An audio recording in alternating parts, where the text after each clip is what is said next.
All right, I'll call the meeting to order. Welcome, everybody. And Grace, want to do roll call? Sure. Good afternoon. Heidi Kelly, President. Michael Cashman. Present. Sid Garrett. Here. And Coffee. Here. That's it. Oh, Christina Ubel. Apologies. Okay, we'll move on to the approval of today's agenda. I'll take a motion. So I'll raise your hand at once. Sid, second. I need a second. Thank you, Jim. Favor? Aye. Okay. And now we need an approval of the minutes. Take a motion. So moved. I second. Okay, Sid, Michael and Sid, thank you. All in favor? Heidi. Okay, thank you. Allison wanted to. Oh, Yeah, I don't know when the chance will be to make a note, but I was actually at the meeting and I gave a report, so I would just like it reflected that I was also present. On November 13th. Oh, up at the top. Yes, because we first year. Yes, Report. this was in the meeting, in the minutes rather, yes, last time. Motion with the amendment. yes, thank you. Second that. Michael, motion to change that, make that amendment, Sid second. Okay, thanks for letting us know that, and I was sorry about that. All right, any public comment? To a presentation from Tim Ireland. Ireland, thank you. Welcome on Title IX. This very cool, very large. And I don't know if the version you have printed in front of you was the full slide deck. That's Okay, okay, so I won't be going through all of those slides today, but that does give you a sense of some of the topics that I cover with employees when I train employees, but I was asked to just cover about 10 minutes today, so a much more abbreviated version. Next slide, please, Jim. So, hello, everyone. If you haven't met me yet, I'm the new Title IX coordinator. I came from North Country Community College where I served as an administrator, and I've been just thrilled to be here. I've enjoyed the transition, felt very welcomed, and already feel like I'm getting a lot of interaction with students and colleagues. So hopefully I will continue to meet many people this semester. So a couple of the areas that I'm planning to focus on in my role in the next semester and over the summer as well, leading up to the start of the next academic year.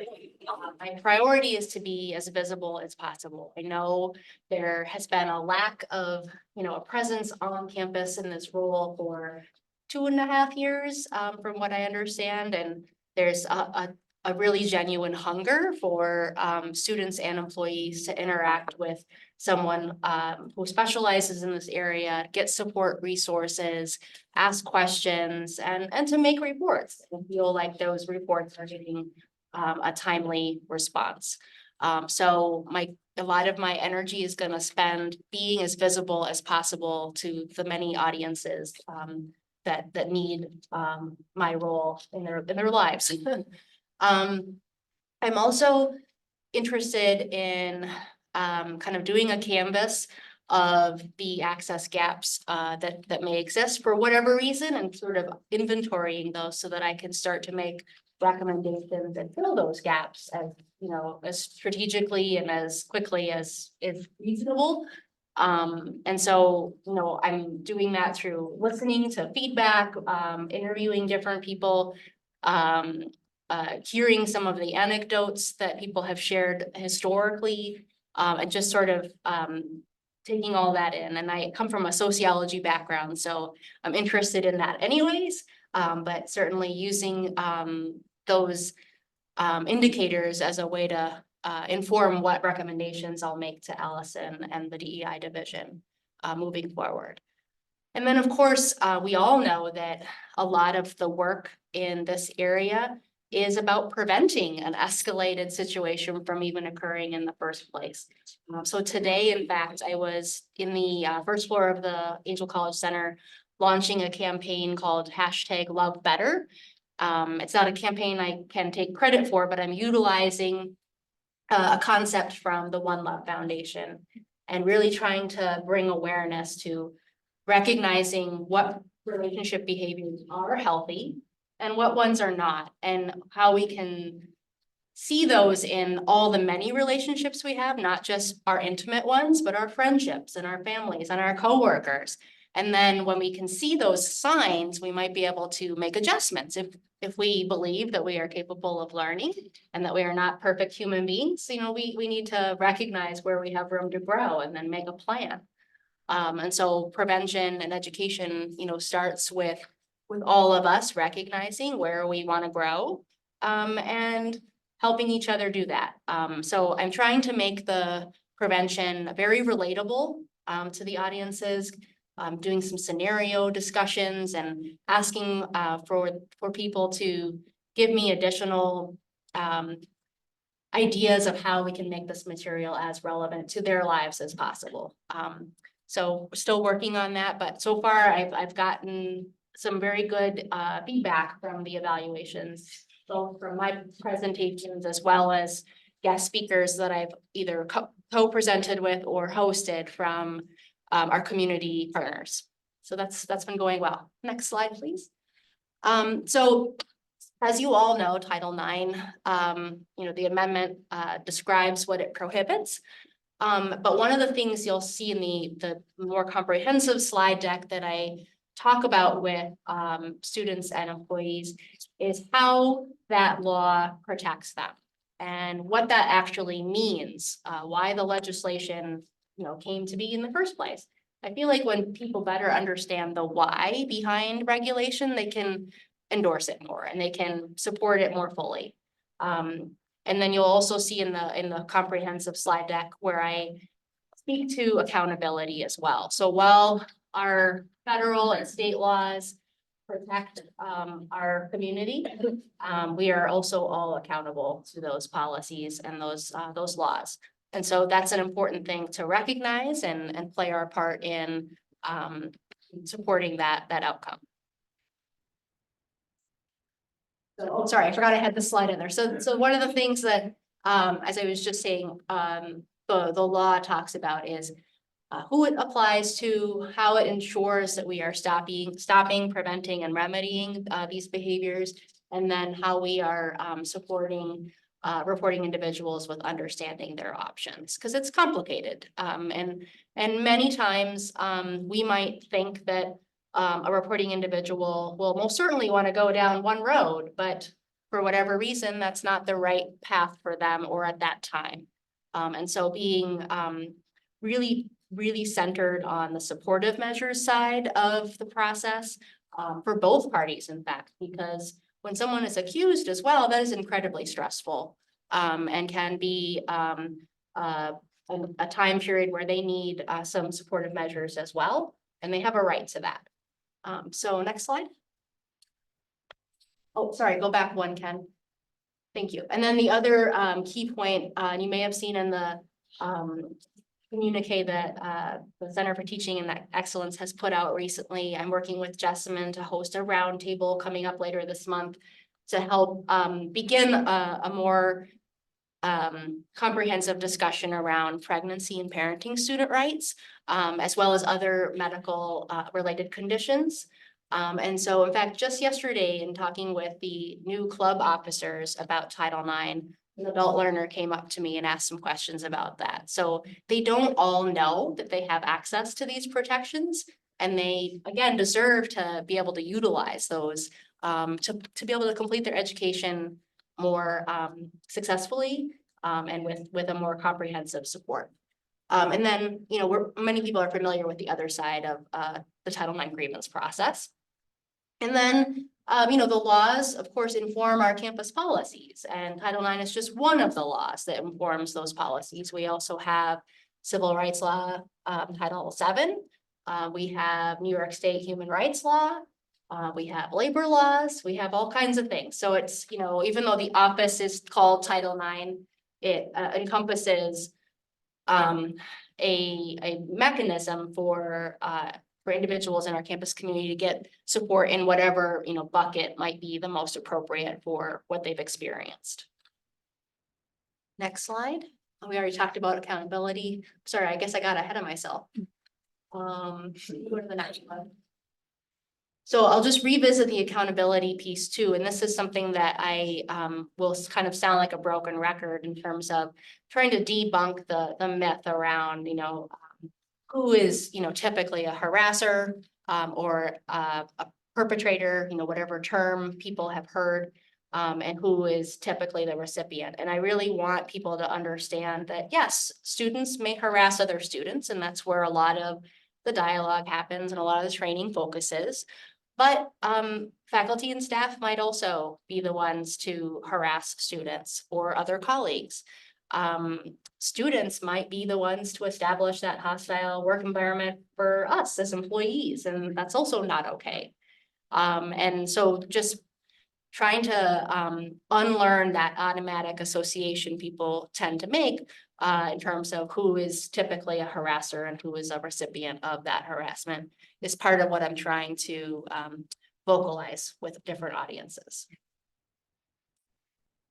So I also wanted to share a couple of thoughts and observations around trends that are happening. And maybe these are familiar to you. Certainly this is not an all-inclusive list, and I would love to, you know, chat offline if people have thoughts around other areas that they've been hearing about and reading about and so forth. But, you know, with the expected new guidance, you know, it's kind of funny, I chuckle when the 2020 final rule was called a final rule, because it's not the final guidance that's ever going to exist around this piece. But the new regulations that are coming this spring and in the summer are going to include some very important updates around trans athlete regulations and support. And so that's, you know, been anticipated for a long while. Excuse me. I've already had some really good conversations with Mike Howard and working with the athletics department to help support the trans athletes that we have here and now. So that's a trending area of focus. I'm also doing some self-directed learning around the decline in male student graduation rates. And especially around our Black students. Our Black male students are not graduating at the rates that they need to be and should be. And there's lots of sociology around why that happens. It's a national trend, but we need to be paying attention to that and taking the steps that we can, you know, influence to make that better. Well, there's a perception that Title IX and gender discrimination, you know, only goes in one direction and is really all about supporting female students, but that is not the intent of the law, and it's also not, it's not right. We need to be supporting all individuals and recognizing if we truly believe in gender equity, you know, where we can provide that for everyone, not at the cost of someone else's advancement, but, you know, it's not a zero-sum game. So that's an important trend that there's a lot of research going on right now. I'm also noticing that there's an increase in gender inclusivity complaints. I've already had a couple of those this year here. And again, I think that is related to the accomplishments and the growth that we have had in recognizing the complexity of gender identity, giving space for people to live their authentic lives. You know, I was so pleased when I came here and I saw how many people use pronouns in their email signatures and in their introductions. That is a great indicator of really positive movement. But what that also means is people come to expect that. And when that isn't happening, they're gonna file a report and say, why isn't this happening consistently? You know, and that's where we come in and we look at it and we figure out how to make it more consistent and fill in those gaps in training and practice. I'm also, you know, noticing that as the reports that I've already been investigating this year, alcohol and substance use is gonna continue to be at play in a lot of those student experienced reports. And that's not to be unexpected. So I think the amnesty policy is a very relevant tool to still have available, and it's important for me to keep communicating that with students so that that doesn't that fear of being charged with a violation of an alcohol policy or a cannabis, prohibition. I don't want that to get in the way of them reporting the actual safety concern. Let's see. So the other area I've noticed is just creating a better knowledge base for all of us, including myself, around some of the intersections of the different laws, both state and federal, and being able to speak more, fluently about how those different laws apply to different circumstances. A lot of attention has been put on Title IX, but not as much discussion around our human rights law in the state of New York, things like that. So I want to help bring visibility to those learning opportunities as well. And then, unfortunately, Yik Yak is back. And social media, platforms of all varieties continue to kind of be a love-hate, space for a lot of people. Yik Yak concerns me a lot because of its anonymity. The company itself is not really agreeable to investigation. So it's going to be difficult when students choose to use that platform and have in their report, so-and-so said so-and-so, such and such on this thing. And I'm like, well, do you have a copy of that? Probably not. So it makes the investigation that much more challenging. Not impossible, but challenging. Snapchat is another area that is hard to preserve the evidence, but I'm interested in both, again, educating myself and sharing that access to learning around digital forensics and trying to help students understand if they do experience something, what are some of the tips and tricks to preserve that evidence as best as possible. More slides. Oh, yes. Okay. So some remedies, some things I'm really excited about, and I apologize. Am I over time? I'm talking as fast as I can. Let me know if I need to wrap it up. Sure. Thank you. Sorry. I think this is the last slide. So one of the things I'm really excited we've already accomplished is working with John Locke in creating a space in Brightspace to house some access to training for students. I'd like to explore doing the same thing for employees. But for right now, I'm focusing on that student facing content. And John was able to put a quick link in the resource drop-down menu for the Title IX landing page. That was fantastic. And it's such an easy, low-hanging fruit thing. But when we think about how many times a day our students are interfacing with Brightspace, we want to make access to this information as convenient and as headache-free as possible. So this is one more way they can navigate to get some information. And the course will also house some self-paced training modules that they can complete and they can re-reference and things like that. So I'm very excited about that. We're also making headway in raising awareness around stalking.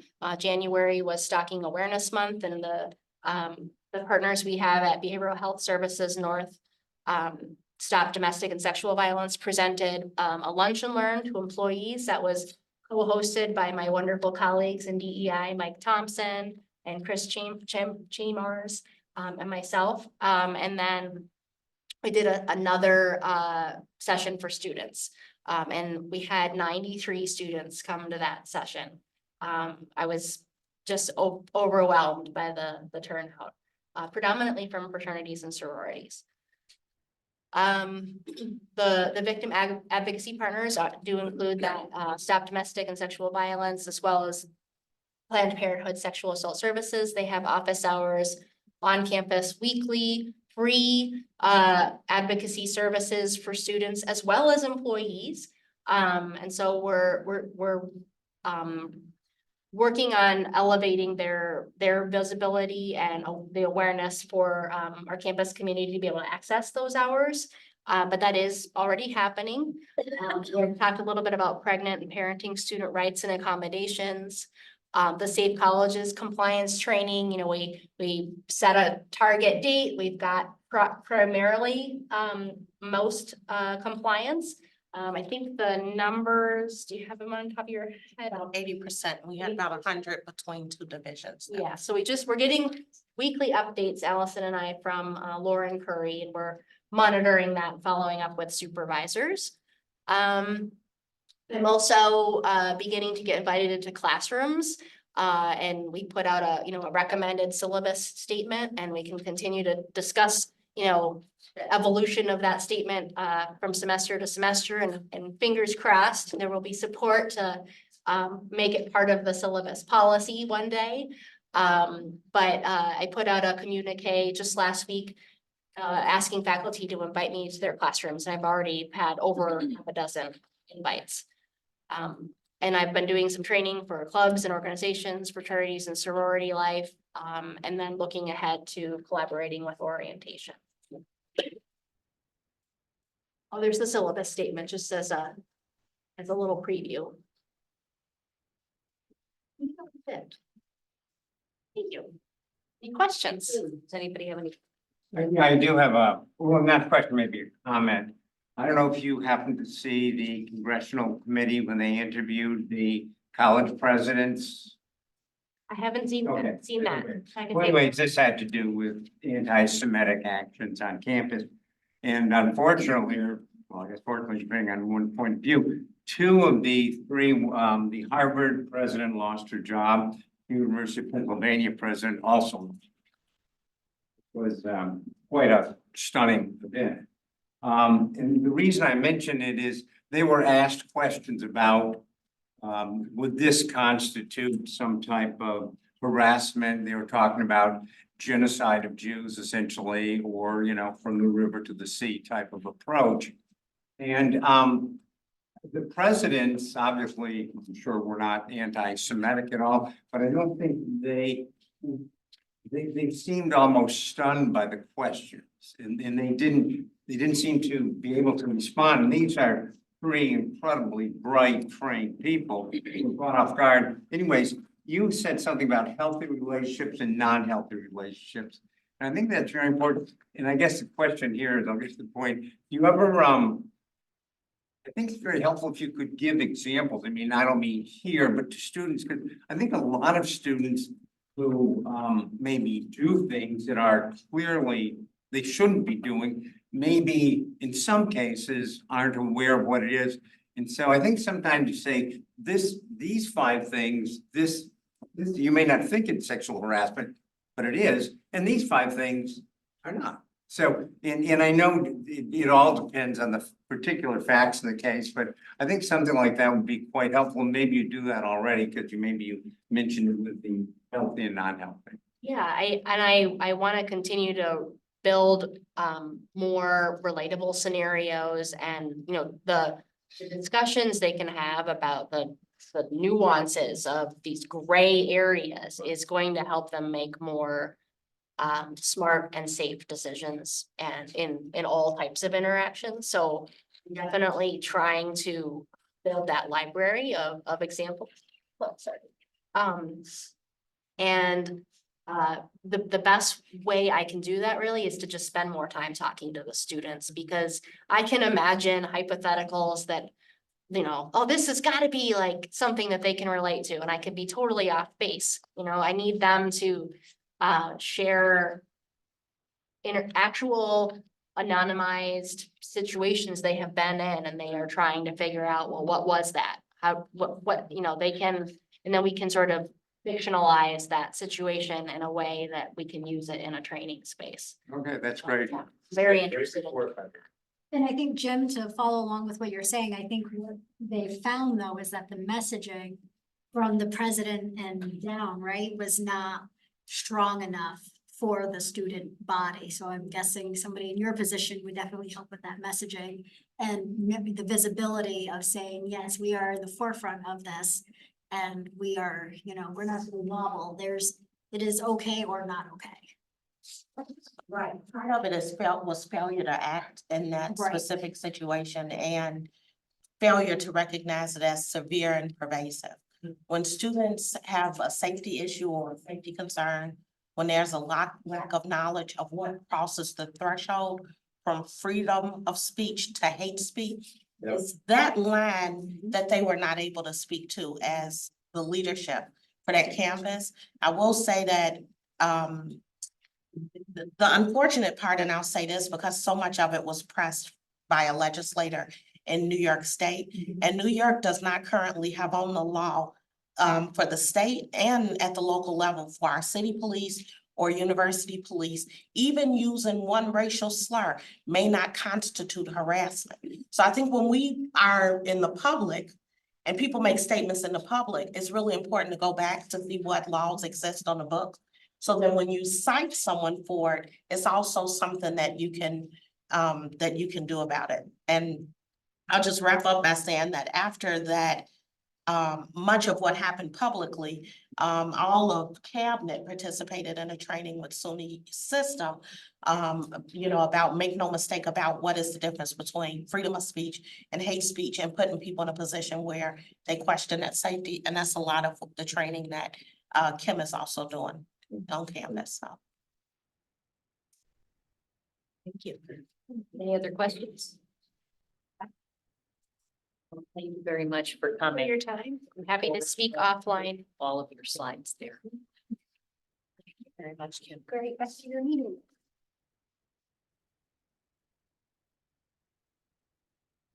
Okay, next. Stop translating.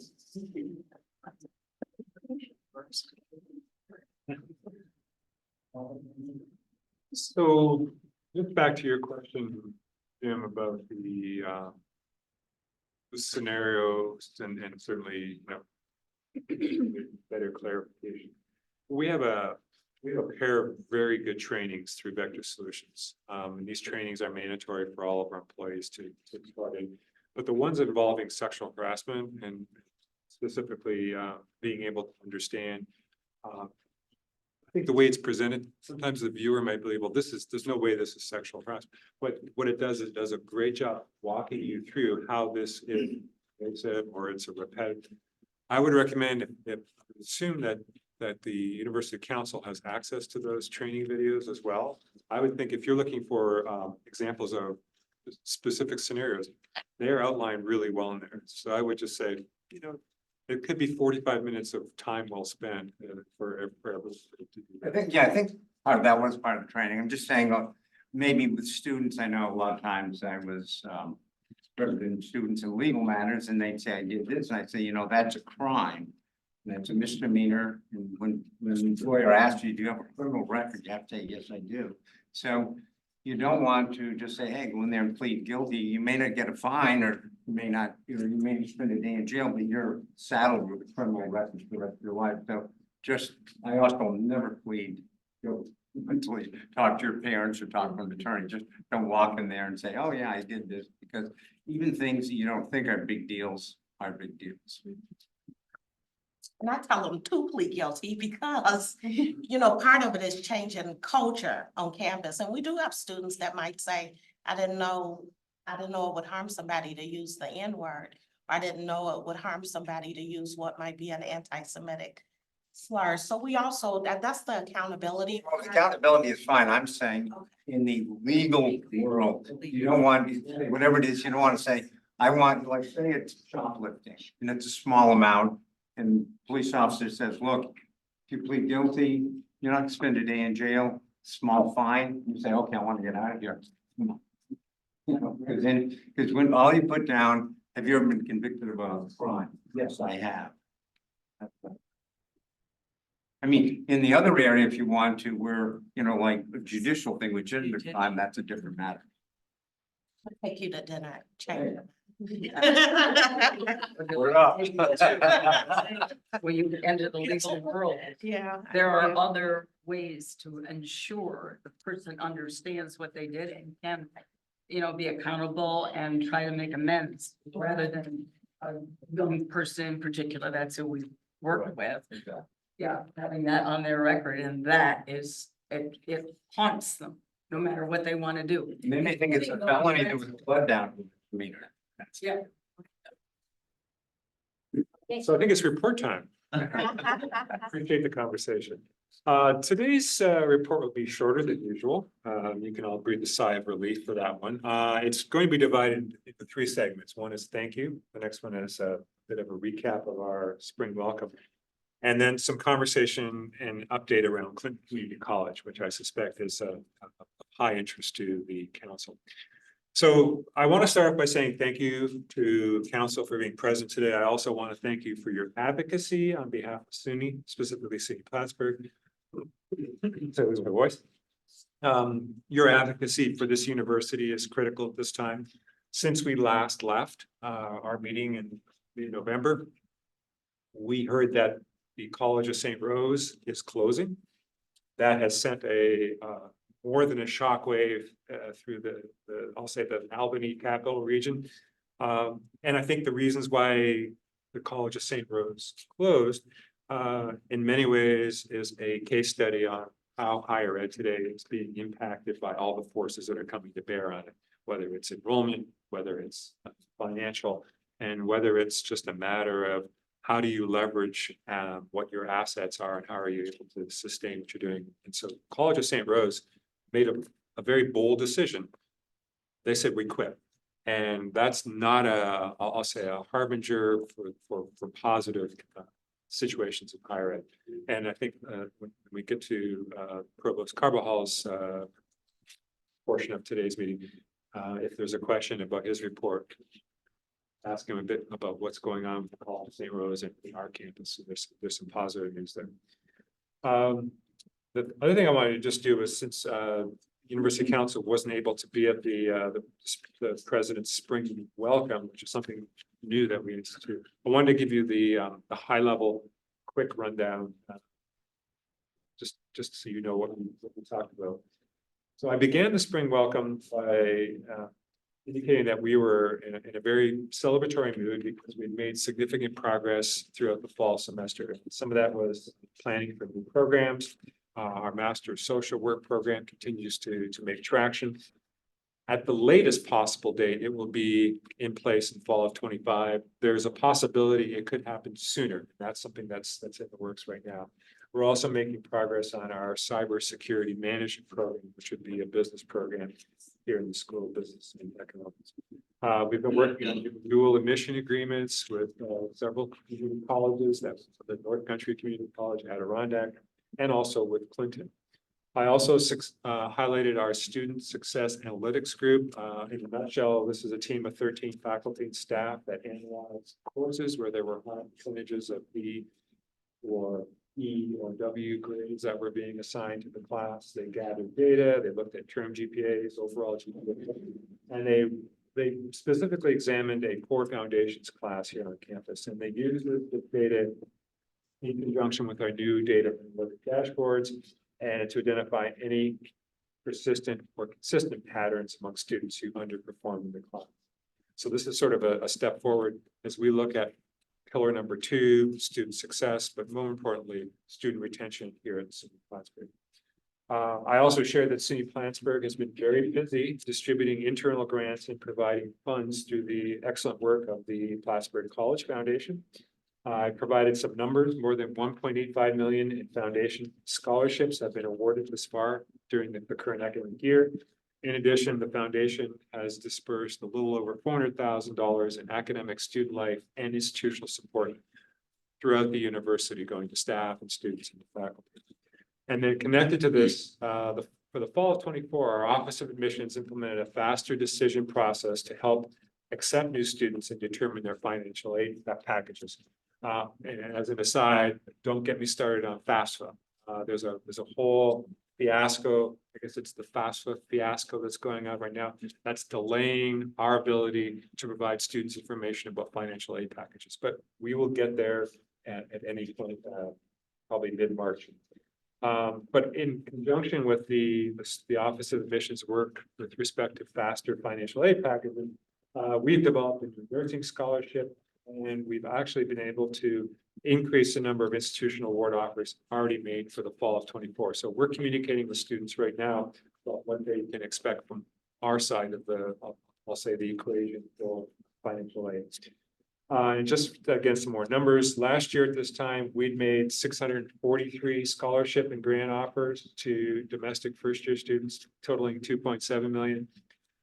This year, we're on an exponential scale. We've done 2,554 scholarships with a total of $8.7 million. So it's a huge difference from 1 year. Admissions has also worked to drive up applications. And again, this was data that was correct as of 2 weeks ago. Undergraduate apps are up 10% over 1 year ago. Acceptances are up more than 40% compared to 2023 and more than 50% to 2022. And what's, I would say, encouraging about those numbers is that students who are looking at different institutions now know that SUNY Plattsburgh is a home for them for the fall of 24. And also our graduate student enrollment is at the highest it's been since the fall of 2010. It's 561 students. I want to also indicate that I reminded the audience 2 weeks ago that our DEI work remains incredibly strong. We held a successful Black Solidarity Day. We were among only a few SUNY campuses to mark this day and do so with what I believe was unparalleled programming. Several weeks ago, we hosted a wonderful National Day of Racial Healing, and that was an event that included several community partners and was basically organized as concurrent conference style sessions. This and other activities show that we're advancing our goal of being both an inclusive and a welcoming community. And although VP Hurd included this in her council report, again, I want to emphasize who was sitting beside me a moment ago, Kim Earland, our full-time on-campus Title IX coordinator. That in itself deserves a round of applause. So thank you, Allison, for driving that one forward. We also have 3 new lactation spaces on campus, 1 in Red Katy, 1 in ACC, and 1 in Sibley Hall to serve our students, employees, and visitors to campus. One of the highlights for me of the spring welcome was the ability to recognize employee longevity. Specifically, I highlighted 138 employees who have 20 or more years of uninterrupted consecutive service. Did I get that right, Ken? Uninterrupted? Yes, thank you. Unbroken. I also recognized 2 university offices with a brand new award. The award's called the President's Campus Service Award. What makes this new award unique is that it's a joint recognition of teamwork. The President's Campus Service Award honors the Plattsburgh office whose collective efforts demonstrate extraordinary work in educating, supporting, and caring for our students. And this year's recipients, and we had so many to choose from, but this year we went with the Student Health and Counseling Center and our Academic Advising Office. Many other achievements, accolades were also recognized. I know I've left folks off this list, even some folks in this room. For council, I would ask you to review my comments from the spring welcome for all the details. It's available. It was a very, I would say, a very uplifting and a very positive event for the campus. And I think obviously something we're going to do over and over again. So, Clinton Community College. I want to provide a bit of an update on the planned relocation of Clinton Community College to our campus for fall of 25. And so before I call on Ken Kennelly to provide some recent developments, I will share with you what has precipitated, and I'm calling it a concept. I couldn't think of a better word to describe it. The plan and timing for this announcement was driven explicitly by their Middle States Commission on Higher Education report, which was due to the accrediting body on January 6th of 2024. What we did know was that status quo was not going to be acceptable to the accreditation agency. It wasn't acceptable to the county, and it wasn't acceptable to SUNY Central. And so Clinton Community College risked further sanctions if their report did not put forward what I said here, a suitable plan. I think a bold plan was required to change the trajectory. And something that I've also mentioned is that when a friend calls, a friend in need calls, your first response is to ask, how can I help? And while we've been aware of the challenges and enrollment declines at Clinton for several years, the depth of their need and the related support from SUNY necessary came into view more recently. And I would also stress that while there are many ideas and concepts floating about, and I said this at the opening, social media is a real interesting venue for these kinds of I won't even call them hypotheses, just speculation. There's still a lack of deep details from Clinton on the range of specifics, but I'm going to assure you that these will come together over the course of the semester. This will be a process that takes time, and it will be a process. And I will also stress again what I said at the meeting. We will be guided by a set of non-negotiables, and the non-negotiables are and will remain. We will always protect this campus and ensure its continued success academically, financially, and regionally. We will use this opportunity to serve our common region. That's why we have pillar number 4 in our strategic plan. But the ultimate success of Clinton Community College rests with them. And I can say that in plain language. They are responsible for their own future. And we're here to assist, support, but they have to be responsible for those. And we will ensure that SUNY Plattsburgh remains the flagship university of the North Country, and we will continue to protect our sphere of influence. This past Friday, SUNY administration named Ken Kennelly as special advisor to SUNY, help administer the planned relocation of Clinton Community College to the SUNY Plattsburgh campus. In fulfilling responsibilities to the system, Ken will continue to serve as chief of staff, and I have a big exhale there. I don't think this. And I also share with you Ken's appointment and responsibility. So at this time, I would actually ask Ken to provide any further updates to council this time, and we will take questions. I'll just come sit here where Karen was. So picking up on what the president said, I'll start with, did you say Friday that I was named to this position? So, so details are not a lot that I have, but I'll tell you basically what's happened, so far. Friday, actually it was Thursday, it's public Friday, but on Friday afternoon, I went over to Clinton Community College just to talk with them, visit with them, the leadership team there, and get a walk around. I've been there like all of you at various times, but I hadn't really got the deep dive and get to know those folks a little bit there. I was struck by two things as I walked around there. The first was, it is one of the nicest places in Clinton County. I mean, you stand up there, you look at that, and they have in that big building there, a lot of renovated spaces that are very nice. And so that was the first impression. The second one was, and I realized that Friday afternoon is not the best time to go to a college campus. If you are here on Friday afternoon, it's not, Grand Central Station. But they are small. They have become very small. And I don't know that a lot of folks in this community recognize how small they really have become. A significant portion of their enrollment is high school students who take classes through them. And so that was very sad. Walking around, here's a classroom, here's a space, here's a support area, and there's nobody there. No employee, no student, nothing. And so I was sad about that. And so the overarching thing with this for me is helping to save a college. Doing our best to do that. The president's kind of opened the door to that. And so that's part of my task. Now, what I'm doing is kind of laid out for me in that letter, which is why it was shared to campus and everything. I'm supposed to navigate the hoops that are there, raise the questions, and there's a million questions, and sort of move them from questions to answers, kind of get them from one side to the other. Facilitate decision-making. Some of these decisions are going to be beyond us because they're going to need a space for something. It's going to have to be renovated for them. That's going to cost money that is going to come from SUNY. It's not going to come, we don't have budget for that. It's not there. Essentially, we're going to identify a location with them, knowing what they need. We're going to figure out what services that we can share with them and charge them for and make it work that way and develop a timeline and all those things. And then also tell people what's going on. There's a Clinton Community College website, just like we have a website. My role in this is not to run Clinton Community College or have anything to do with their operations.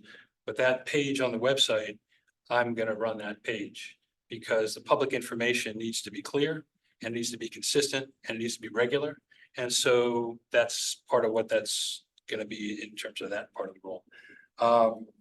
This morning, I met with what I'm calling at this point a coordinating committee.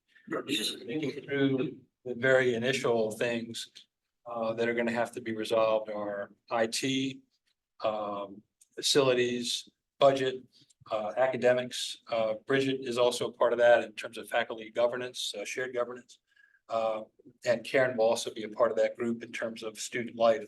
And I've set up a parallel group at Clinton, people with the same responsibilities in those areas, so we can have an initial conversation. So we met today as a group, talked through some things. I keep adding things to my list along the way. And we have a meeting together at Clinton tomorrow to talk with them, because one of the things we obviously need to know is what do they need? It was about a month ago, this was announced, and I hope nobody's joining the meeting because I'm not there to let them in, but that's okay, I don't want to hear from them. Anyway, I'll stop there, and I'm sure you have questions, and I will default to Friday. That's my piece of that, so. Just so much. Questions? I just think maybe this isn't something you can, how does it work? Like, we have English 101 here, right? They have English 101 at Clinton. I mean, just, somebody said, I mean, just, I know it's different, but it's right here on our campus.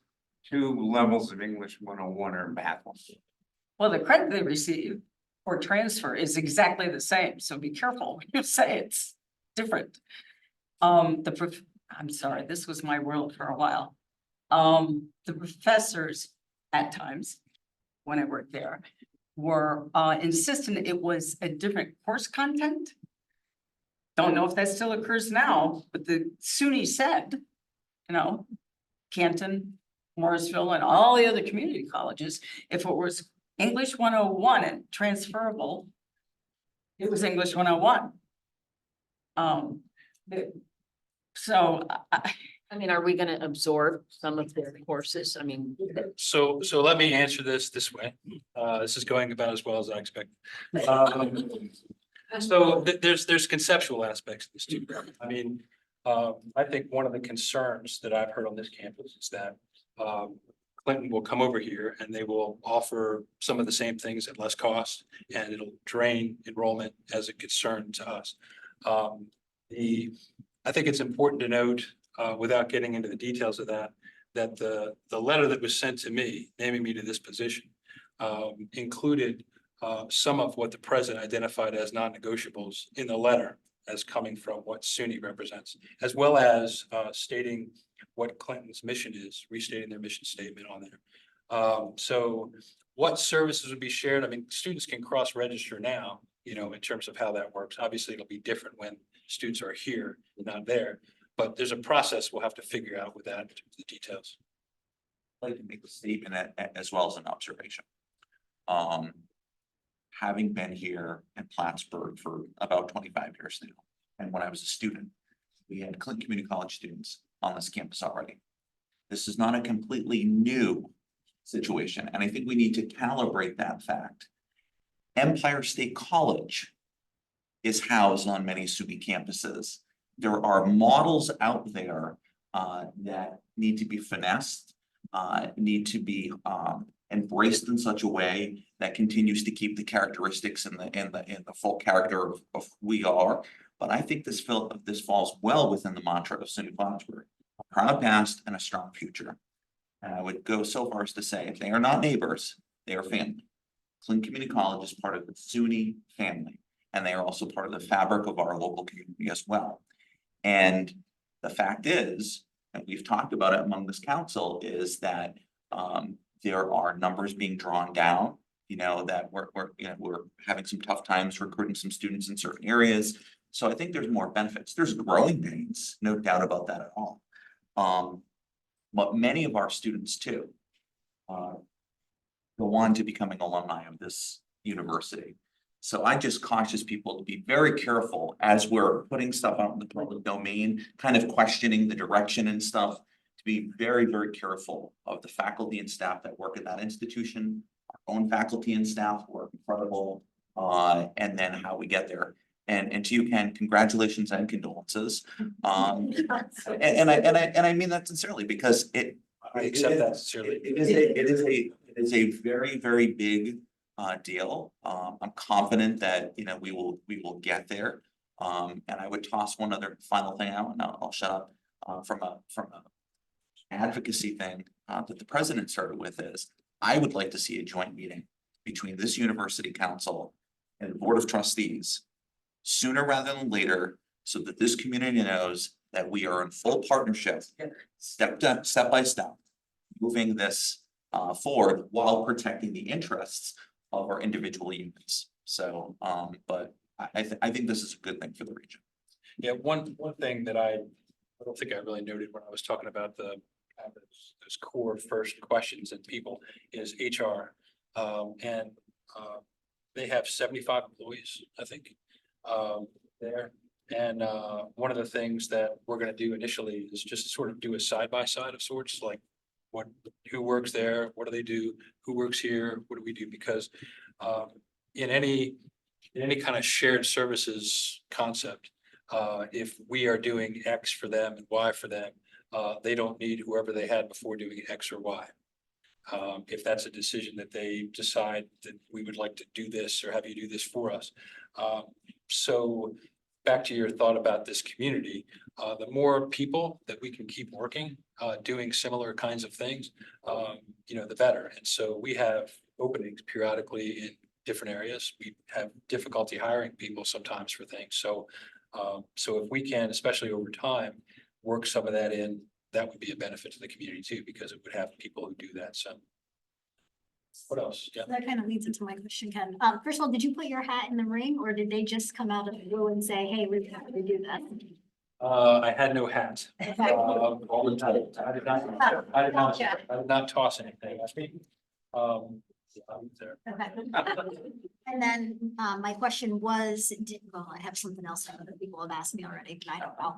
But, do you have final say in the employment? Well, short answer to that would be yes. I mean, you know, and I say that, you know, I have to sort of watch promises that I make as I speak about this, but, you know, certainly, there's a couple layers of represented employees, and Chrissy's here with CSEA, but CSEA employees have different sort of things. They could go to the county, they could do other kinds of things, you know, without that necessarily. And there's other steps with that. But for the rest of the employees, they're not UUP employees there. But we have a process of hiring, and it's possible, my understanding, that folks who are there doing a job could be hired here for a job through a search waiver process or something like that, that would advance their opportunities. That gets a little bit above my pay grade, but I would say conceptually what that means is that there's public policy interests in a lot of different things, hiring, and keeping somebody employed who's doing something has a benefit that maybe gets express service or something, particularly when you're talking about a smaller number. But at this point, have no idea what those services would be and what those employees would be. But I think a good first step is just to put it together, so we know working in certain functions. So will your job entail some kind of moderator or negotiator between Plattsburgh and Clinton Community College as far as how funding would go? I would assume if they're here, then there's some kind of rental for space and things like that. I think the moderator is SUNY. Okay. You know, is probably the best way to describe it. I mean, there will need to be some kind of formula, which is why budget is a part of this, and the financial aspect, to figure out exactly how that. That is. Yeah, I do. I understand that. You do very good at that. But I think that would need, obviously need to be acceptable to us and them and worked out. But SUNY, you know, there were two names of people who were in that letter to me. One is Jay Urwitz and one is Aaron Glad. They're both in the chancellor's office, and they've both been very engaged in this and have already gathered a lot of information on those things, because they're sort of the custodian of sorts for both places, although we're state operated. So Clinton County is at the table with that. That's why they're kind of involved. So I just want to add that what you said about the hiring is a huge piece to also look at from a broad stroke. When we're talking about trends and what the final list might look like in terms of equal access, employment. And, you know, people not feeling like broad strokes of certain groups have still maintained employment and others haven't. So I just wanted to add that one legal issue that we wouldn't want on the back end to impact both campuses, I think. And Jay is an attorney. He's the chancellor's person, so. Can you talk a little bit more specifically about physical space? There's Yeah. well, answer. So, Ask Yeah. Annie. so I'll say this. I mean, you know, the president in his remarks at the spring welcome mentioned Adirondack and Banks as ideas.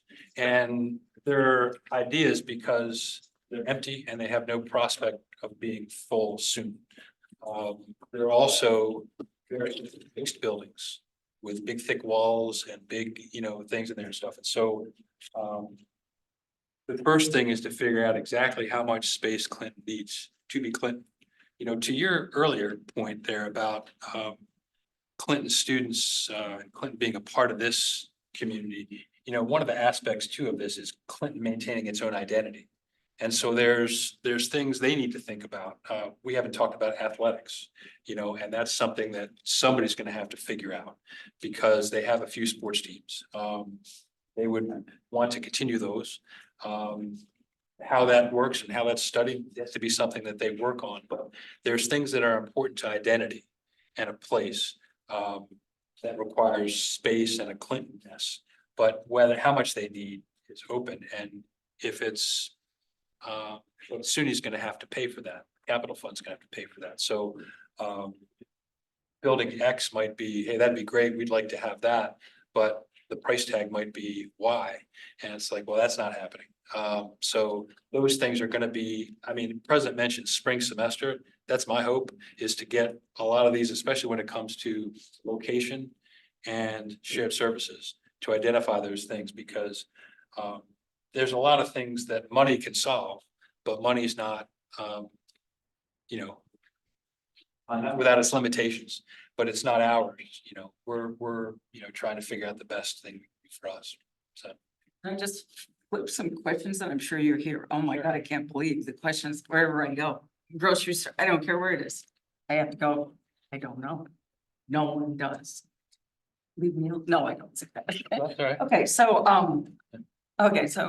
Clinton students, what I hear is, oh, does that mean if I want to take courses, you know, and be they even electives, that I can take the SUNY Plattsburgh courses in whatever and not have to pay the SUNY Plattsburgh price?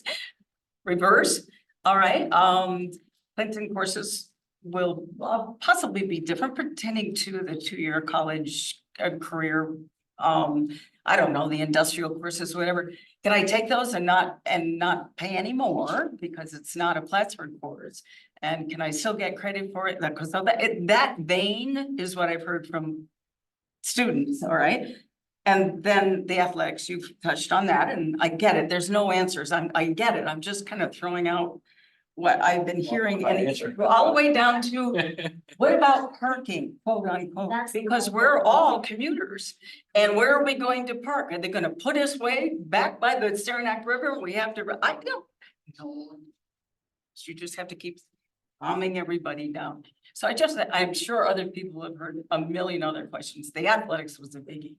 Yeah, just on a couple of those. Isn't it always? Couple of points, you know, I made this observation today with someone. I used to put out cones for you in the Hawkins parking lot. Now, most times you didn't park there, you parked somewhere else.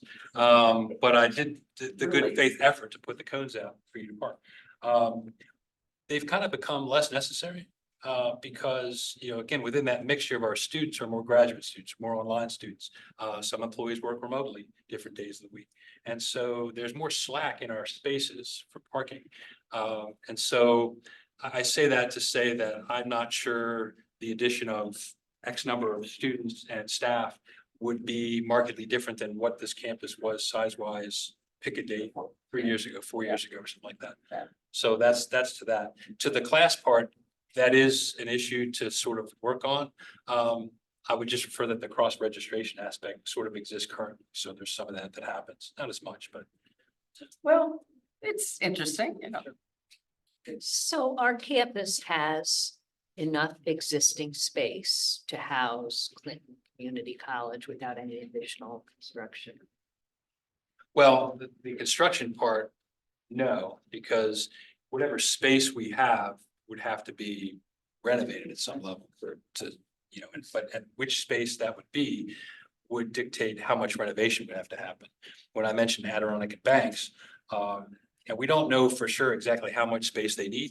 It would be safe to say that Adirondack or Banks, one of them, would be more than the space that they probably need, for what their functions would be. I thought it was a great idea. The more I thought about it, if we're trying I don't know what that is. So Adirondack and Banks are two residence halls that sit on the far side of campus near the maintenance operations area and stuff like that.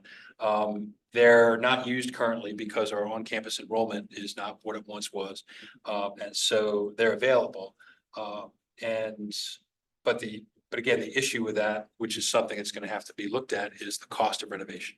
Because those are, they're residence halls. Like when we had well, I'll leave it there. Watch what I say with things, but they're very big, thick walls in there, right? And so because it's a residence. And so could it work without a lot of tearing up of stuff? Probably not. How much that costs is beyond, what I know, but SUNY would provide those. any cost, any transitional costs like that, even perhaps one-time costs for a software change or some kind of adaptation, SUNY would likely assist with, yeah. We're not going to see, and back to the president's notes, none of our construction projects are going to be put back because this is happening. This is a new added thing that would be whatever it needs to be.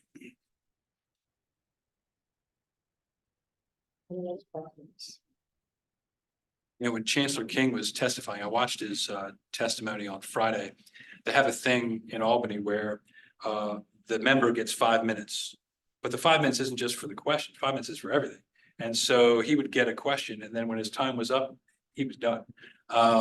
So I didn't use the 5-minute rule. I did mention the president said I might have to hit that little Staples button or something to get off the stage. But so I'll say next steps, we're having that conversation with Clinton tomorrow, joint conversation, which to me is going to help frame where they are with things and what best next steps are. I'm also getting with somebody to help me with a project management software, so I can kind of put some things together. I don't quite need a Gantt chart, but I mean some kind of thing to sort of tell me where I'm going from A to B. And then finding opportunities to let people know what's going on, but that central web page is really going to be a main area to sort of just put stuff in and then just, and I'm going to their Board of Trustees meeting, which is, I think they meet the last Tuesday of the month or something. I'll raise that issue with them, so. Yeah. Is there any responsibility on the part of the council or? So this is where you get into the difference of state operated campus versus the county. Their Board of Trustees, there's a different level of responsibility there. I wouldn't be able to articulate all of that, but things like they have their own audit done of their finances every year that they're accountable for. We have a Board of Trustees that's the SUNY Board of Trustees. And that's the similar functioning of the two. The University Council has developed a different sort of model. So there's some parallels, but there's some differences too. But to Michael's point, having a common conversation is probably not a bad idea. I always simply explain to people that their Board of Trustees is like a public school board. It's really, in essence, the same kind of thing where they're much more hands-on, the individual departments and. Yeah, Clinton County Hiring. provides a substantial part of their budget every year. Oh, yes. Oh, yeah. Well, there's a lot of questions for the county, but we don't have to deal with that. We don't, and neither do I. Thanks, Ken. Thanks, Mike. Right, you all have Ken's email address, so as you think of. So new. Yeah, changing it. Okay. Okay. Thank you. I knew that Clinton was the big. All right, we'll move on to our divisional reports, academic affairs. Thank you. I'll preface this really quickly by again acknowledging the difficulty in writing reports like this because you know, there's a lot of very good work that goes on constantly, not necessarily reportable. But I would just start off by saying that fall semester was, in my opinion, a very successful one. I'm here working with wonderful people and who get an awful lot done. Most of it is not registered in a report like this. I hope, though, that the report that you have in front of you will give you some of the highlights. I'm not going to go over them. You look up that time. I'm sure you've read them, and if you have questions, that's great. I do want to spend a little bit of time on what the president alluded to earlier, which is the closure of College of St. Rose and how important that has been and will continue to be. I, in my experience, have never seen anything like this. And when it occurred, I thought, wow, that's too bad. Terrible, as a matter of fact, given my commitments to higher education and what I think of it. I did not realize at the time that it would occupy a good portion of my working time from that point, at least until now. Well, why do I say that? Number one, of course, we want to be a teach out partner for St. Rose. It's important to give the students the opportunity to continue their education in the ways and areas and approaches that they want. It's important as a state institution, in my opinion, to do everything possible to help. There is a specific program, however, that it became very clear very quickly that we needed to be more than that. And that pertains to social work. Their social work program, both at the undergraduate and graduate level, enjoy a very good reputation, not only in the Capital District, but really, I think, I'm not as familiar with the state of New York as maybe all of you are, but this side of the state. And the loss of those programs in the Albany area was a significant blow. And pretty quickly, their faculty and our faculty in social work were in communication.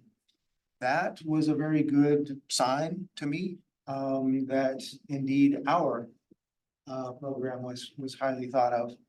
And pretty soon, the communication was pretty deep. I had expected that type of communication at the higher administration level. That wasn't occurring. You can understand that, I guess, because it's a traumatic thing, and you know, the president and the provost there probably had their email boxes just out of control. But as we worked on being a teach out partner in a number of programs, and you probably seen some of that information, it started to become clearer and clearer that St. Rose was interested in us being a teach out partner, which would mean, in how it has developed, that you know that we have the branch campus in Queensbury, closer to Albany. Their faculty were very interested in having a relationship with SUNY Plattsburgh and SUNY Plattsburgh, Queensbury, to essentially combine. That's complicated. It's complicated in terms of accreditation. It's complicated in terms of hiring. It's complicated in a lot of ways, but you know, you do the work. So long story short, at this point, we have the MSW approved through SUNY. We do not have the MSW yet. New York State Education is still working on registering that and registering it in such a way that we would be able to teach out their MS, their master's in social work at the Queensbury campus. But that also we would have that approval, and we can get approval and registration for our MSW a year early. That is to say fall of 24 rather than fall of 25, which is what that previously anticipated. Now, understanding that this is a public meeting and not being as familiar with some of the protocols here as maybe I should be, I won't say a great deal about the work that's being done and planning that's being contemplated about the fact that we have some vacancy in social work faculty positions, and we have some very interested faculty at St. Rose. I think this point in time in Plattsburgh, SUNY Plattsburgh's history is at some point going to be looked back upon and thought, wow, that was a huge year for SUNY Plattsburgh, because if we continue down this road and are able to build capacity and pipelines in social work at both the bachelor's and the master's level, that's going to be huge for this community. It's going to be huge for the North Country. It's going to be huge for connections through Queensbury into the Capital District. And simply put, it's going to enable this institution and university to be able to prepare more professionals in social work, which, as you don't need me to tell you, is absolutely critical. So that topic right there. And I apologize, I've been looking at my phone. I talked to SUNY Central right before this meeting. I think we're getting very close, Karen, to getting something from NYSED. Can you explain what a teach out program is? What is that? A teach out program. Well, let me start with teach out partner. So a teach out partner, let's say it's an academic program, let's just for instance, say biology. Well, could SUNY Plattsburgh be a teach out partner in biology by saying, we have these courses that are required for a BS, and St. Rose has these. The faculty have to do the work to come up with the equivalencies to say, okay, if a St. Rose student comes to Plattsburgh, they will be able to come here and not pay more, not be required to spend more time, and not be required to do anything more than what they would have had to do had they been able to stay at St. Rose To finish their, to finish their degree. That's a partner. Program, teach out program, in this particular instance, actually means the word used, the formal word used is acquiring an accreditation that exists at another university or college, in this case, St. Rose, and having it here at Plattsburgh so that we can, in essence, teach their very program. Exactly. That's a program, and that's a lot more complicated. It takes more, but that process has put us in a position with both SUNY and the State Board of Education or Department of Education in New York, whereby some of the things that we wanted to do with can be accelerated by that. I refer to the MSW. So the difference is a teach out program is exactly their program. We're doing it. A teach out partner is one where we're just making equivalencies and figuring out ways that we can help these students finish here at SUNY Plattsburgh without undue time to degree issues.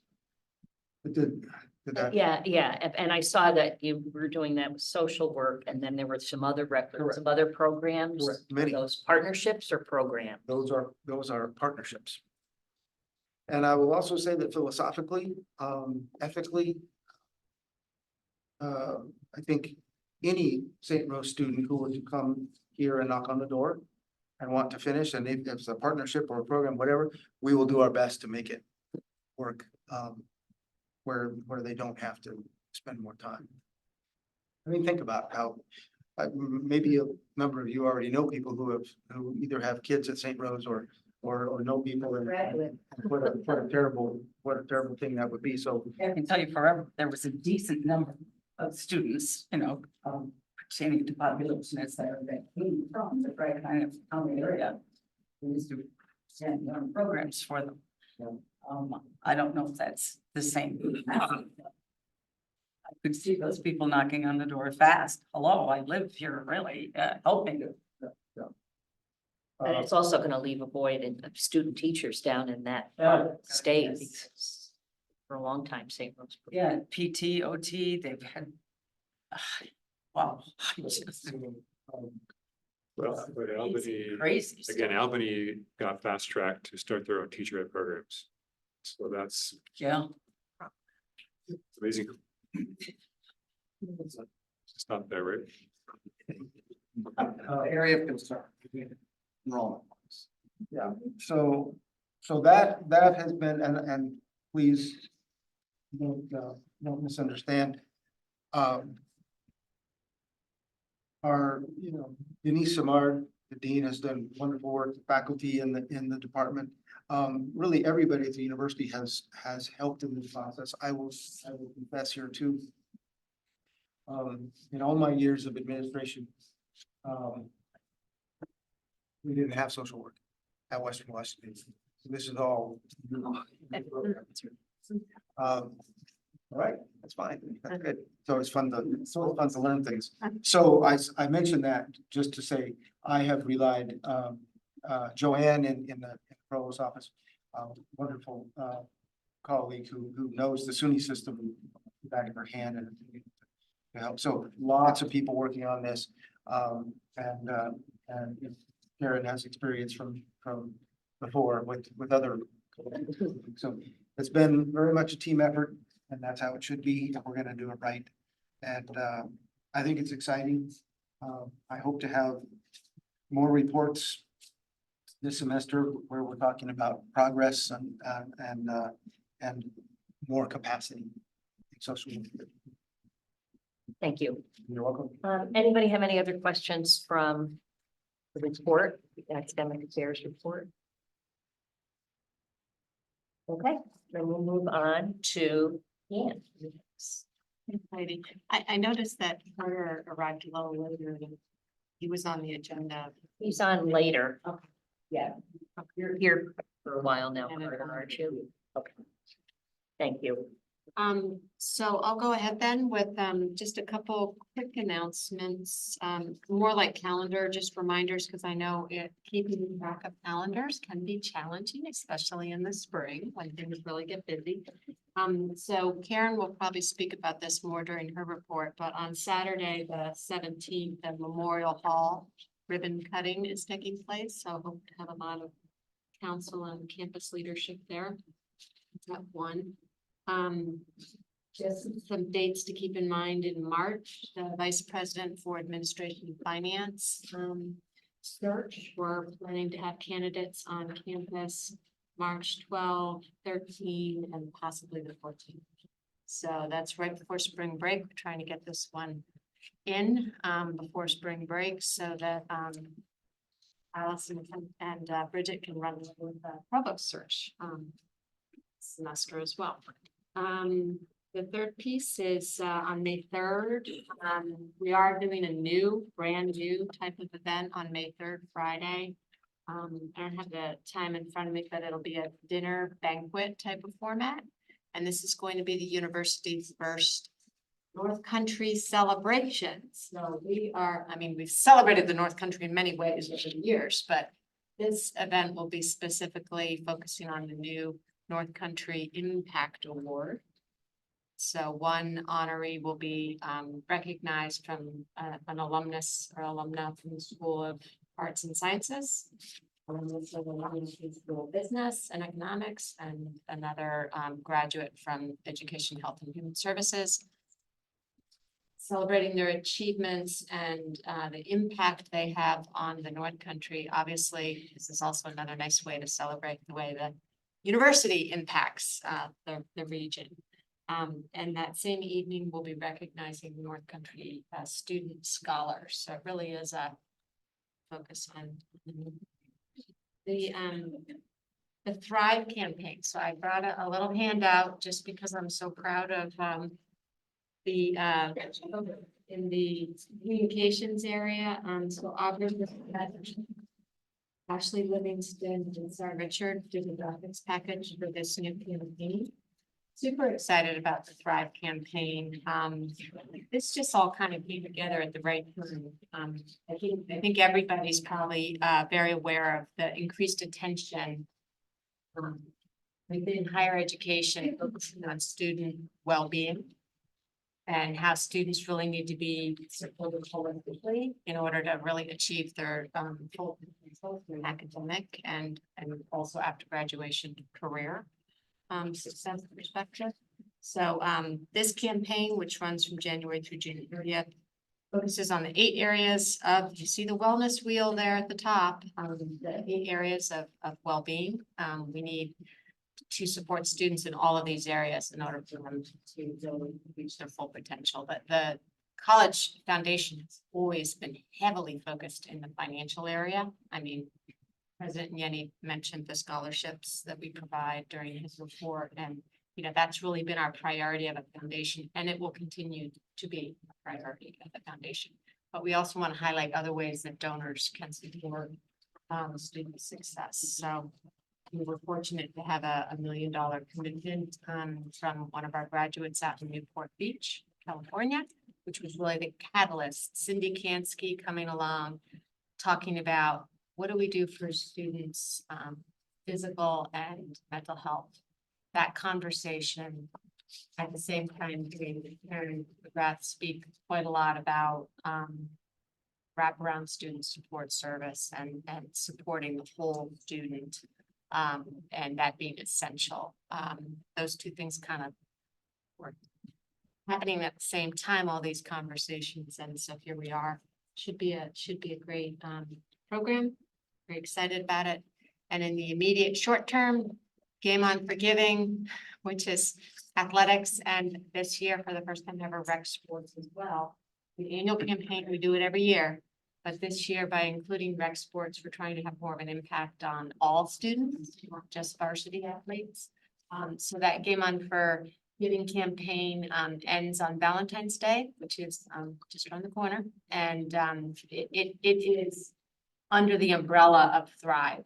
So we're doing little mini campaigns within Thrive during this time period to keep it alive and keep it rolling. Any questions?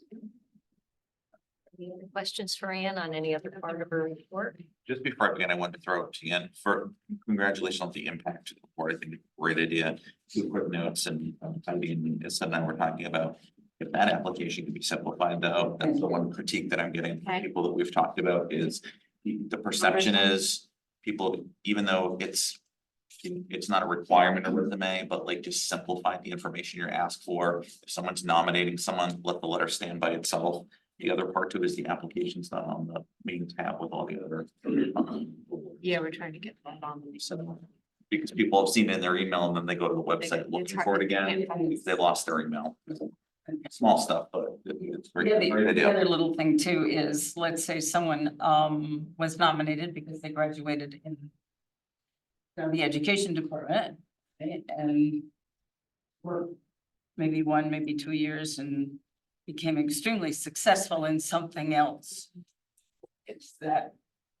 Yeah, in talking with the academic deans who created this award, their preference is very much, they want the degree where the alumnus or alumni receive their degree to be the place of recognition. So for example, we have a lot of graduates who have degrees in arts and sciences that have gone on to be incredible successes in business. But the School of Business and Economics won't be recognizing such a person. It would be the arts and sciences. Right. So it's a way of reinforcing that the degree is. That became an issue. Yeah. So People change. that's a no-go. You gotta stay in your lane. No, you don't need to say, no, I know. I said misunderstood what you said. Trying to let you know that while they may be honored by the school they graduated from, they could very well be honored for success in another field. This opens the aperture. Yeah, it opens it, yeah. Yeah. Anyway, Okay, good, thanks for clarifying. It was Resume is not pretty required either. overwhelming application for, somebody. it's, Yeah, Um, it's worth the effort. In the first year, nominate them again. It'll be an annual. okay, thank you. So now Heather, Yes. you are next. So, in addition to the report, I'm happy to take any questions. Just a few additional things. We have an offer that was accepted, so we now have a multimedia leader. He's an alumna, and he is a local, his name's Hunter Mossy, very, very talented. So he will be our on-campus photographer, videographer, social media person. So very excited. He starts 2 weeks from today.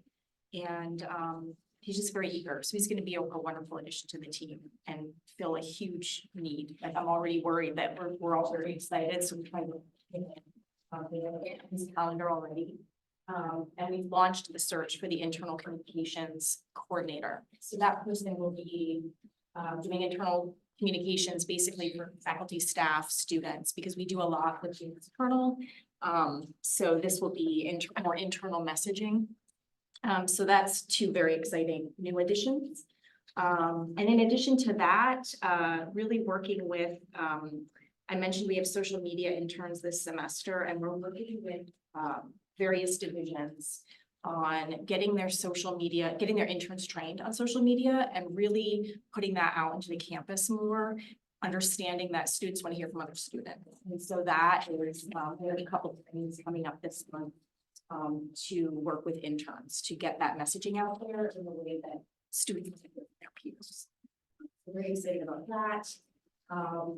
Doing, in fact, a campaign work. We've got some materials that we're working on. We've got web updates, and other messaging getting ready to go. And I've been talking to our SUNY communications partner about language and how they're messaging that.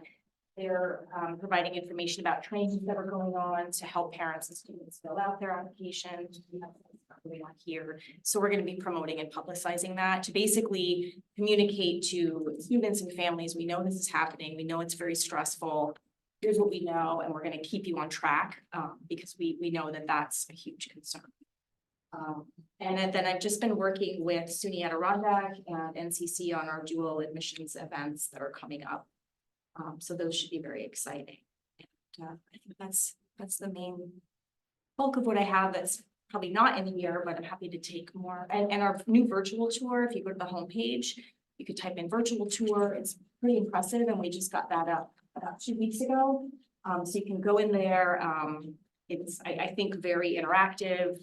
We're really careful to mark hot spots on campus, so every accessible area. There's some high profile areas, and that we can update but we have the ability to now go in and make updates as we need to. So as adaptation spaces are developed, as anything comes up, we can put those spots into the form so that.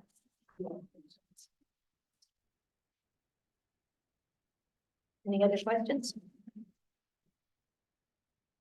Thank you. Nelson.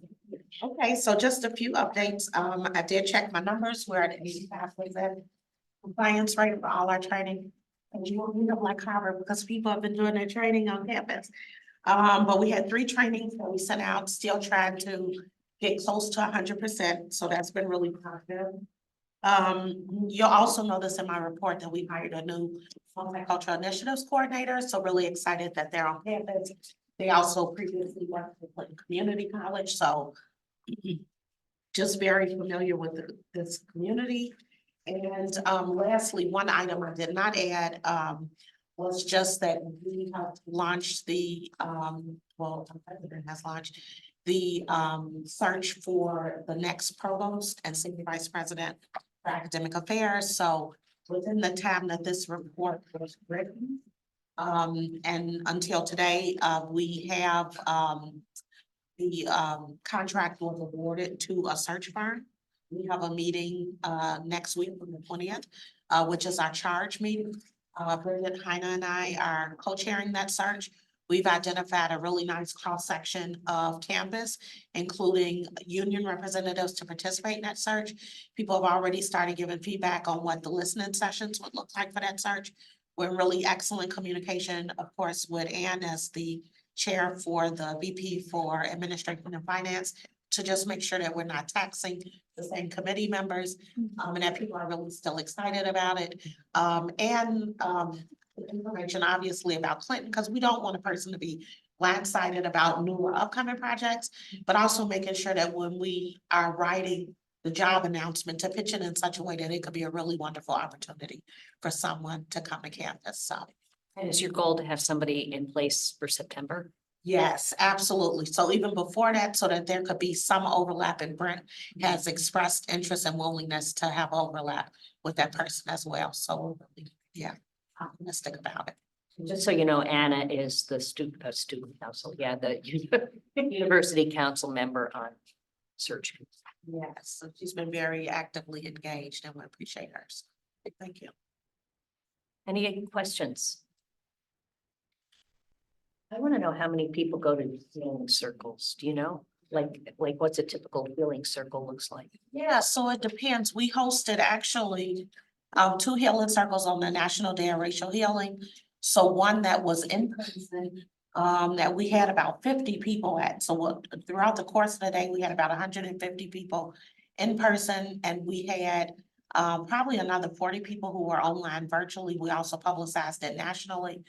On January 16th, we also hosted a virtual healing circle where we had about another 25 people who participated. The first Friday in February, we coincided that with Black History Month. So I actually facilitated that circle with Jackie Madison, who was so grateful to have been presented with a Distinguished Service Award as well.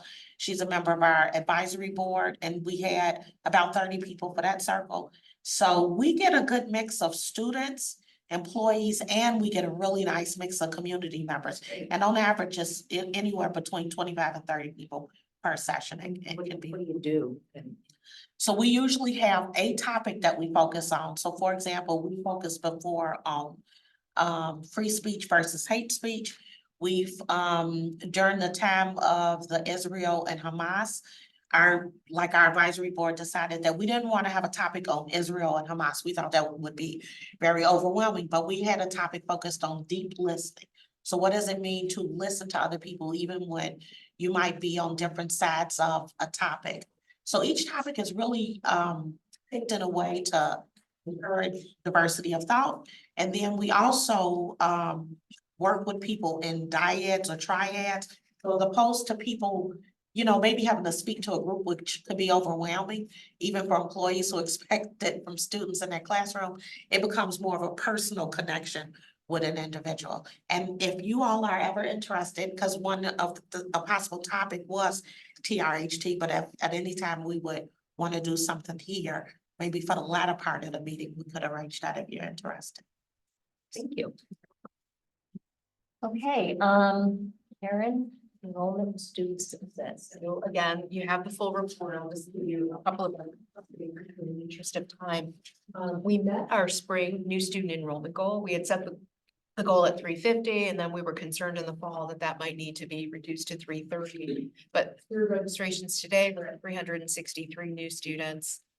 We still have a few more days to census, but that's bodes well for stabilization of enrollments for spring and how that will carry forward to the fall.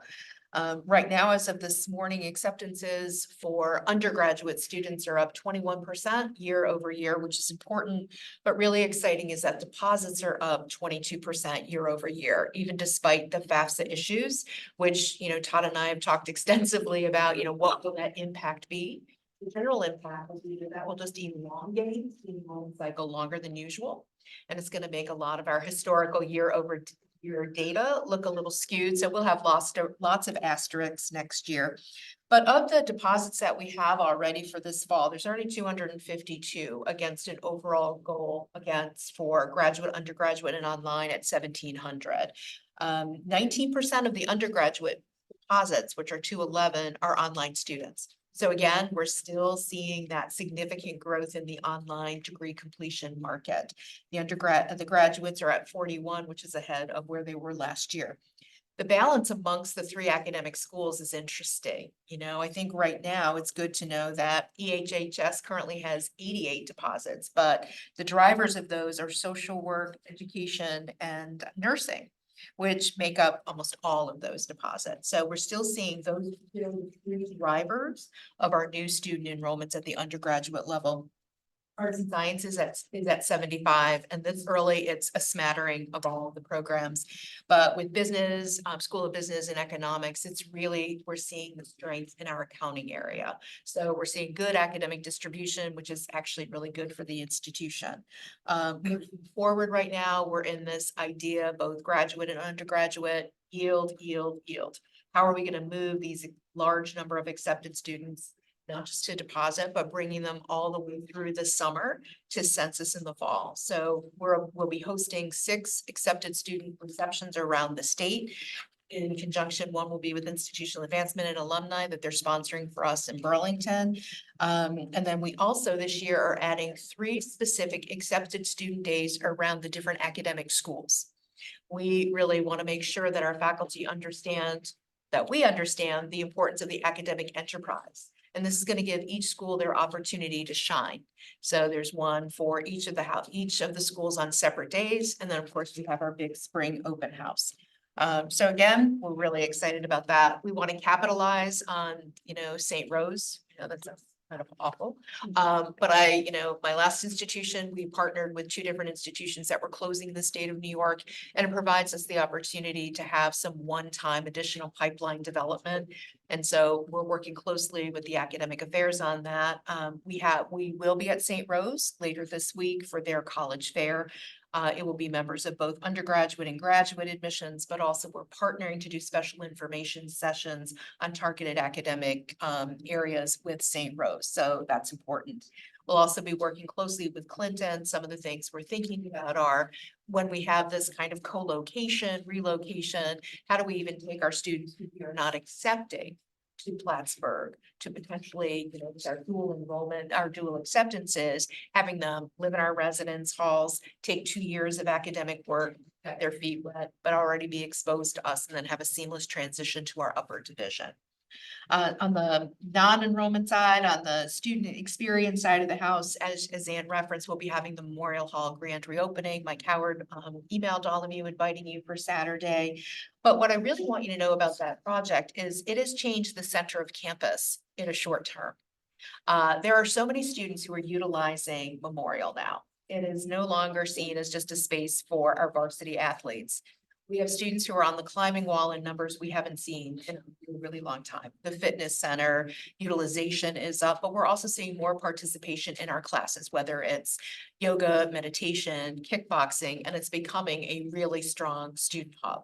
And so Saturday is really about having our community understand that Memorial is about all members of our community. It is not just a varsity athlete setting, but also the varsity athletes are exceptionally happy with their new strength and conditioning room. And so you'll see a lot of happy student faces.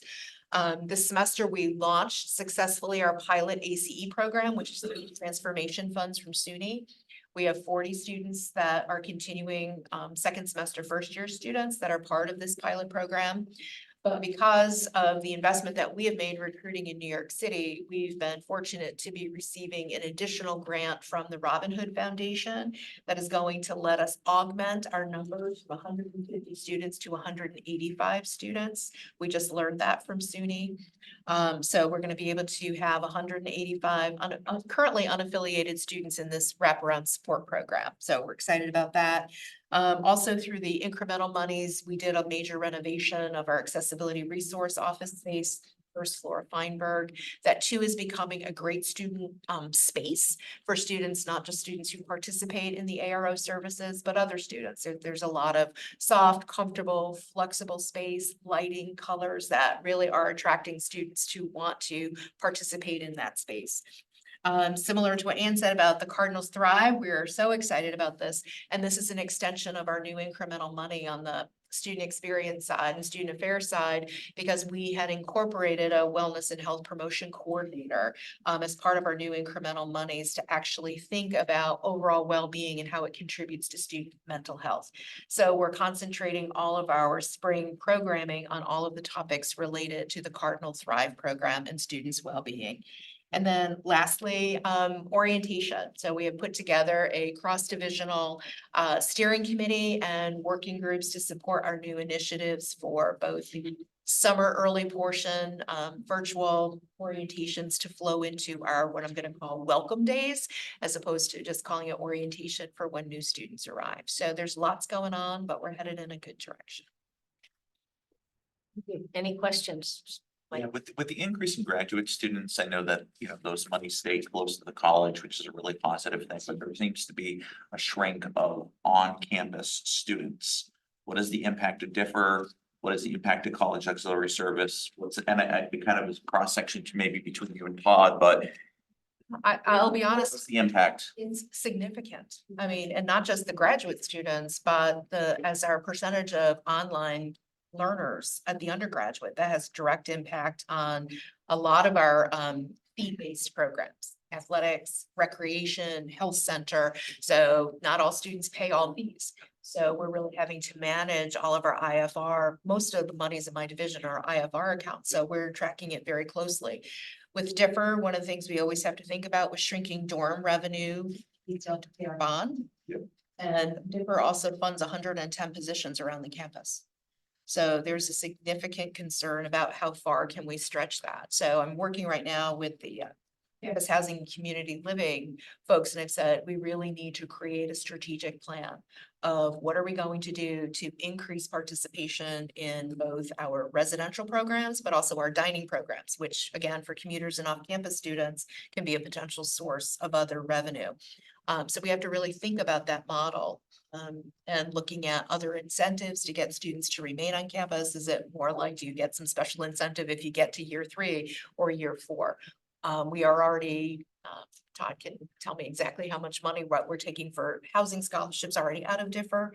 So we all have to pay really close attention to those. My division just finished their mid-year budget reviews with Megan in the budget office. And we've had some really good conversations about how do we reshape what we offer and how we pay for what, or with the constant change of composition of our student body. And the reason I asked, and I'll shut up, is I think there's the opportunity with the Clinton Community College.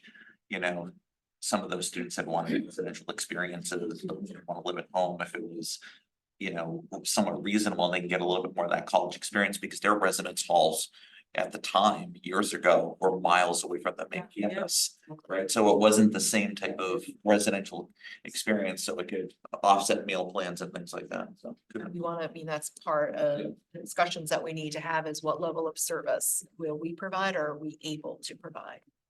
And who knows, that might help Clinton's enroll a little bit. Yeah. I just had kind of follow, what percentage of our students are on campus? This spring, we're anticipating at census to have approximately 1,530 students living on campus from the traditional undergraduate population. 4,100. Yeah, I read in your report, 42% are online students, 42%. Spring, yes, spring, yeah. Because those are many of the programs that start in spring or degree completion programs. I have another follow. Is that unusual for, say, a SUNY school? What unusual, I'm sorry. 42% or whatever it was. Well, our spring enrollments are always smaller. You know, we have not been a big transfer school to start, so it's our degree completion programs. Online accounting and social work being the major drivers and business.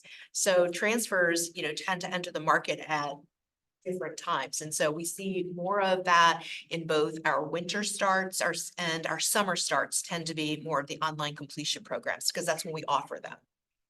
To put in perspective, Jim, Banks Hall and Adirondack were both residential buildings before, so our on-campus residents used to be significantly larger. I was wondering, how do we compare, say, with other schools? It really just depends on what their programmatic offerings are. You know, some have more, you know, online programs than we do, and some have less. So it's really just the culture of what the academic portfolio looks like. It's kind of apples and oranges, depending on what the college has for majors, blah, blah, blah. Just God bless Fredonia. Hate to see that go. But Jim, to your question, many of those off-campus students are my neighbors. They don't live too far. If you put a pin in Hawkins, majority of our off-campus students live closer to Hawkins than our on-campus students. It's kind of, I mean, they are literally down Court, Wicker Hawk, Couch Street, down, I mean, they are there. Yeah. So they're not too far away from campus. Yeah. I'll make one observation. I can't help you with the SUNY comparison for obvious reasons. But at a lot of places, tuition for online programs is higher than because it's self-sustaining than it is here, because online courses here are state funded. So it makes a lot of sense to see what you see here. Yeah, that's a good point.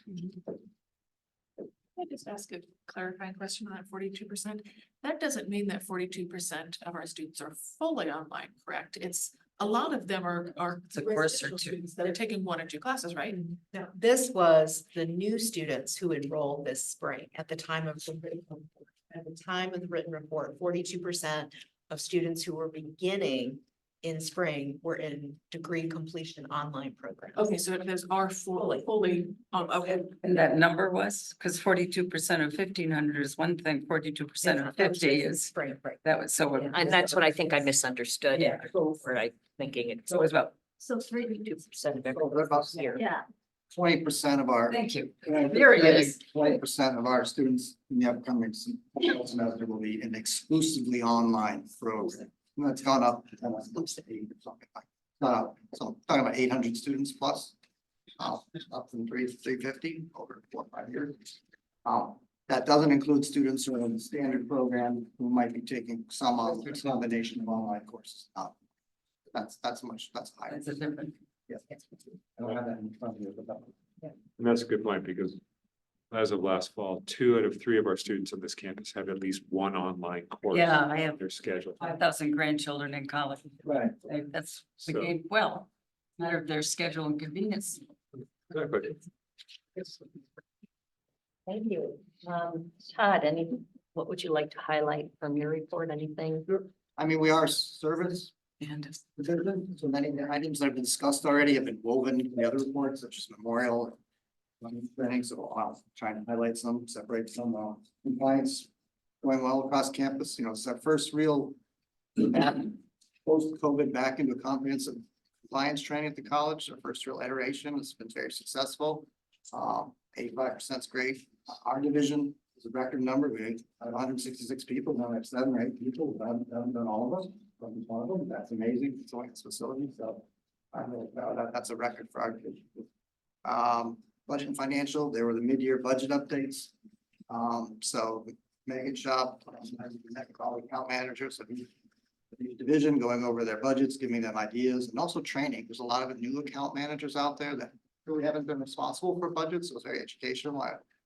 Her office and team received a lot of positive feedback, so that was wonderful. That again used to happen before COVID, and then they had staffing issues, so now they're getting back to that again. So they'll be continuing that moving forward. The bids closed on Friday for the dining renovation project. So this summer, dining renovations will start for Halal Shack, the Market, Sundowner also. So the bids closed. We did have 2 bidders, so that's good. And the bids will be reviewed and then be decided on. And then construction is slated to start at the end of the semester. Memorial's grand opening. Like seeing a nice little branding color outside Memorial. Everybody sees that little pop there. So that's probably a trend that you'll see on campus. It's sort of start of a trend. Masonry work and across the street on Yoakum, on Myers and Yoakum is going to start, and they'll be putting some branding on that. We're looking at options for that, but you'll see a similar type of theme. So even in the red and the cardinal or something on the outside of those buildings. And then we're also talking about the walkway, maybe above Broad Street, even some of the color there down the road. That's just hot off the press. But the idea is to start working that into campus, unifying campus and getting a little bit away from the same tan bland. Beige. So beige, yeah.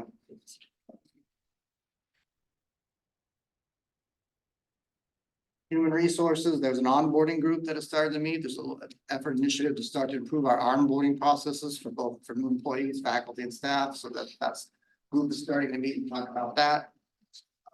Allison, Ivy King, our director of office and social effectiveness are working on faculty and staff hiring report, getting back to that, sort of welcoming new hires, a little bit more comprehensive welcoming to that, and understanding who's leaving and why, and who's coming and why.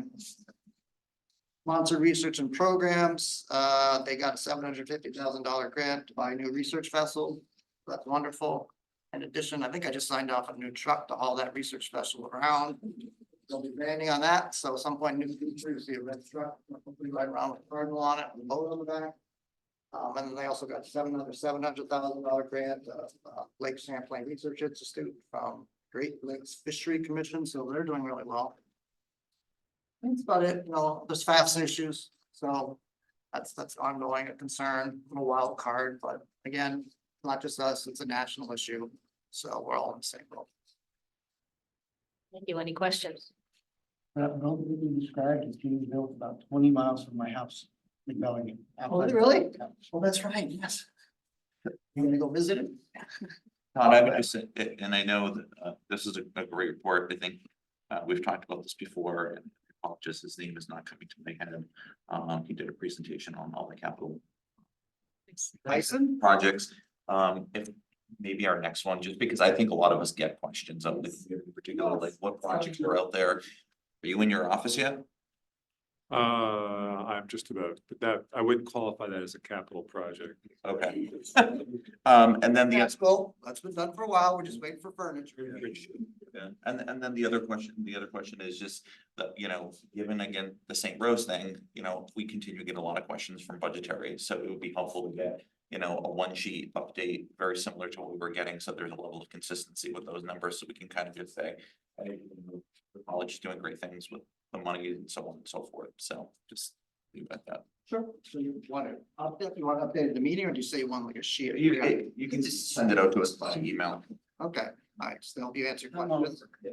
And maybe a point of contact also. Yep. Right? Probably follow-up question. Thank Only you. when I run into. Just put Ken. Just. Just miscellaneous, do you mind? But Lake Champlain. Yep. Yeah, I'll be all right. What's the title of the program? I just lost it. Champlain researchers. Thank you very much. Okay, that really garners lots of questions. And people are fascinated with it, and I wish we could figure out how to, once a month, run something in the local papers. Just a little update. Oh my gosh, I cannot, but of course I live near the lake and, Said really wants to on the boat. I've been wanting to go on that boat for about 4 years. I mean, Summer retreat field. Oh, definitely. Go out to the buoy where they do the testing and stuff, yeah. Yeah, I see the. Wait for the new boat. It's a community, it's just a PR thing, I think, for the community. What are they doing? Wow, it's on the boat. What are they doing? And no. I have no idea. They're testing. We had a presentation by them years ago. Yes, yes. Or summer. Yes. Maybe it's time for another one. Or we could go on the boat. All right, we'll move on to campus governance and Sandra.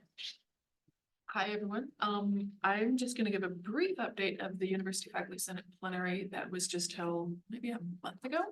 The winter plenaries are always held online now. And so they tend to be a fair number of reports from the various SUNY administrators, updates on budgeting and various things. There's, as always, on the Thursday night at the start of the plenary, the different groups of senators or senators have very lengthy meetings to talk about the issues that we're dealing with and to form some questions for the chancellor. For my group, I represent the campus governance leaders who are across all of the different campuses. So not just like comprehensive, but we're represent all of the different campuses. A couple of the big issues that were coming up were about the proposed changes to the state ed's teacher education certification. And the proposal to move away from, or as an alternative to certification, to to not necessarily have to do a master's degree. So this obviously is a concern of, I can see it's very concerned. This is a concern among most SUNY campuses. And so we asked the chancellor a question about that, and it's clear that SUNY system is also very concerned about the proposal that they're doing a lot to try to facilitate conversations, to be talking to state ed, to be, making sure that the deans of those colleges are. Yeah, nice cities. Yeah, nice of is very involved. So the chancellor SUNY system seems to be very invested in working on this and providing as much input as they can to maybe sway away from moving away from requiring the masters. So that's certainly, that was a big topic at this plenary. Another concern that very frequently comes up in my group is talking about the mix of programs that are being offered on different campuses, on the possible loss of programs on certain campuses, on the increase of, say, was mentioned earlier, of like Albany suddenly going to offer an education program, and how does that affect others? So we often have conversations among my group about that and sort of this within SUNY competition that is happening. So we also asked the chancellor about the role the system is playing in it, in monitoring this competition within different campuses, on helping campuses kind of stand out in areas of excellence. In just, to what extent are we a system, or are we really just competing separate units? And so the chancellor responded to that in basically saying that, yes, we are a system. We need to figure out how to work better on being a system. And it's kind of a work in progress as to how do we do that? How do we make sure that we are acting in a system that we're not competing with each other, that we really are trying to kind of lift up all of the different campuses. An interesting thing that came out from that. So the questions that I asked, and then also the questions that Wendy Gordon, who is a faculty on our campus here, but she convenes the comprehensive colleges. And so she had also asked some questions related to that sort of thing. So the two of us got an email shortly after the plenary from a member of the SUNY system provost office asking if we could just have a conversation about some of this. And so that happened last week. And it's really, it was just kind of the beginning of a conversation about what SUNY is calling program optimization. And part of this is a conversation of, okay, what exactly do you mean by program optimization? Because that sounds like a kind of an ominous term. But so we kind of talked through some of these issues of what's happening with campuses, both starting new programs and that competition, and also the loss of programs and the concerns about if many campuses are potentially losing some of the same programs. So, philosophy is on a chopping block on a lot of campuses, things like that. And so we kind of talked through some of those various concerns. And as I said, it's really just a starting place. So he was even asking us about, would there be interest in some sort of a SUNY-wide committee to kind of continue some of these conversations? Is this something that shared governance bodies would be interested in talking more, not about like what's happening with the campus, but kind of at a broader level. So I'm hopeful that, we weren't solving anything in the conversation, but I'm hopeful that is going to lead to more conversations, some more discussion about the problems that are occurring with, again, both creation of new programs, sort of that competition, and then the potential loss of disciplines when you lose them from different campuses. So those were sort of some of the conversations going on.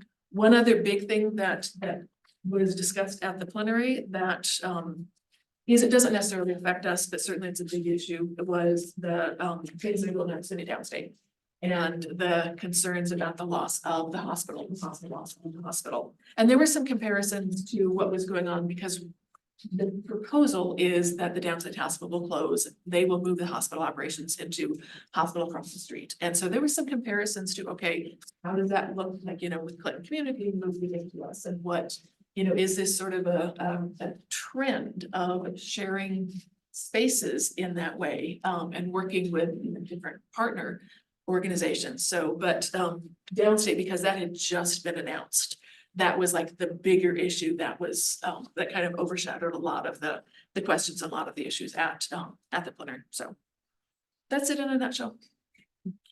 Thank you. Any questions? Okay, we lost Bridget, we lost Michelle, so that, be welcome. Hi, thank you for having me. I am completing the president term, the current four-year term, which ends in June of 2025. And we're doing a lot of new things. We're starting a women's committee, a welcoming committee, and a scholarship committee. And trying to help with morale a little bit. We had a annual banquet earlier this month that had very good attendance. We have not had a banquet like that in 5 years.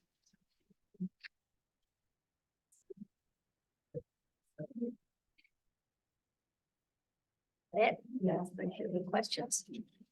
All right, well, again, welcome. And then we will move on to our Student Association President report. Carter? So, I'll keep this report, brief, just, because of time. Right now, the Student Association is currently working on getting students aware of the referendum coming up. Our first post was made today, and there's a complete marketing plan with, scheduled dates for posts. And, we are thinking that we're in a much better place than we were 2 years ago, with the last referendum. So we're hoping that, students will give us the yes vote that we're looking for. So that's it. Thank you. All right, that's my report now. I'll just skip to just one item, and I have reached out to our governor. I started with Billy Jones because I felt, he's right here. And also to Matt Simpson, who is down in the branch campuses area. And I have gotten, thank you for reaching out. As always, we strive to meet the needs of. So, anyway, I'm gonna write again. I'm in a new place, but that's my progress report, which is my lack of progress report on getting council members. So we will move on to any other old business. And new business is approval of the new student code of conduct for the Queensberry campus. And you saw the letter from the Queensberry campus regarding the codes of conduct. I'm trying to, I think, have one code of conduct for SUNY Plattsburgh, makes sense. So, any questions? Oh, no, it just, I guess sort of irrelevant, but anyway, I was going down a Beacon Street at night, which is rare. And I don't know if there are new lights on this building on Hawkins Hall. Yeah, Gorgeous. they pop, don't they? Oh, it looked tremendous. So not to distract you from your thought, they're LEDs that we can change them to practically any color. I like that. No, that's great. Oh, so that's not a comment on student conduct. As far as I know it. I know you're. Well, it's lighting, you're going somewhere. Better around the campus. Okay. So I will take a motion to approve the new student code of conduct for the Queensberry campus. So moved. Seconded. Yes, sleep over there. All in favor? Hi. So our next meeting is at the branch campus on April 15th in Queensberry, a short drive for me for a change, so that's good. And I'll take a motion to adjourn. And I'll second it. Second, Sid, thank you, everybody. Yeah, thank you.